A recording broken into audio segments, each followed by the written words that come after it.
actually, we have just had a severe thunderstorm warning issued. You may have seen the crawl pop up on the bottom of your screen for a big thunderstorm, maybe bringing 60-mile-per-hour winds and possibly some small, maybe penny-sized hail around Picayune and Pearl River, of course, as well as very heavy rain. So if you're in Pearl River, you're getting a huge downpour right now.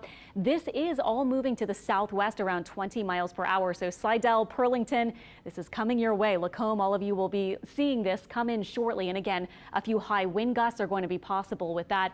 I was tracking it out, and it will be probably towards 6 p.m., maybe in the next 30 minutes or so, that this starts to get especially close to places like Slidell and Lacombe. In fact, here is your planner about maybe just after 5:30 or so, approaching Slidell, Lacombe maybe about 5:45.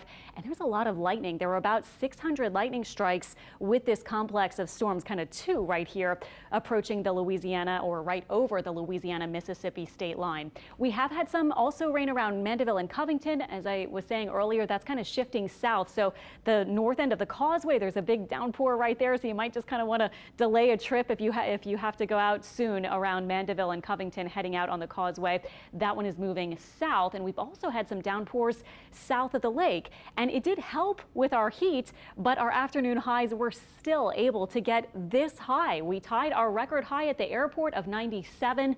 Other spots, especially north of the lake today, very steamy, up to about 99 degrees or so. And now look at this, Covington in the 70s, not so bad there. Some other spots dipped quickly into the 80s, even south of the lake, River Ridge and places like that. We saw our temperatures come down, but went right back up for that steamy feel. The feels like temperature up to 105 to 110 or so. But we're entering a different pattern finally. And we were saying last weekend it might be a week of that intense heat.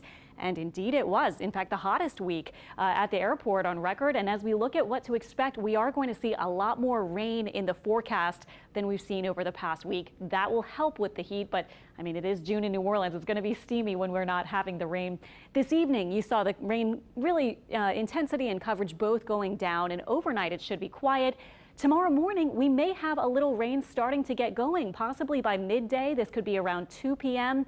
Fast forward to about 5 p.m. Still some lingering showers and storms, again, to help with the heat.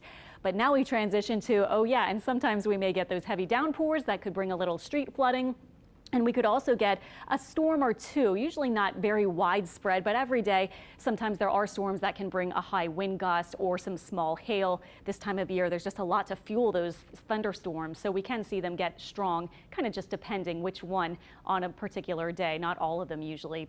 Tonight, lows will be in the 70s, humid night, kind of steamy tomorrow too, but finally we break this streak of upper 90s, and I think we'll get to around maybe 93 or 94 tomorrow with a pretty decent 50-60% chance of rain. And actually into this week, we'll fast forward very quickly through Tuesday and Wednesday. Note a lot more green indicated with our GFS model for rain as a front approaches and kind of stalls. Again, we'll have to watch for a few heavy downpours, but a lot of us, are seeing the rain as a welcome thing with the heat.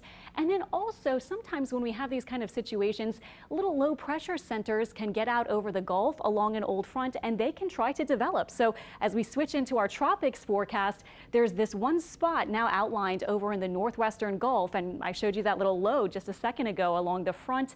The National Hurricane Center is giving that a really low chance of development. And it looks like as we switch to our atmospheric rotation model, it looks like that will be somewhere in the northwestern Gulf. This might be a bit of the rotation here off the coast of Texas before this moves into Texas, maybe by the middle or end of this coming week. Doesn't look like a big thing for our area, really, aside from just sort of the general pattern that we're talking about with those increased rain chances this week.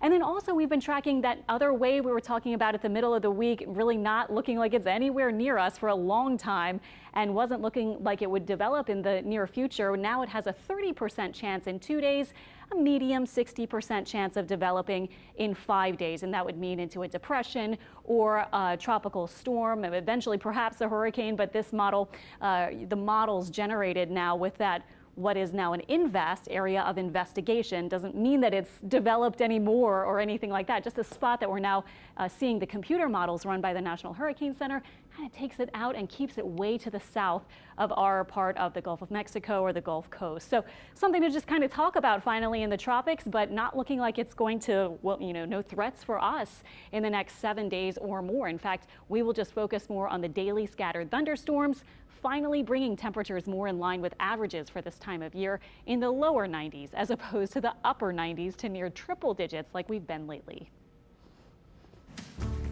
The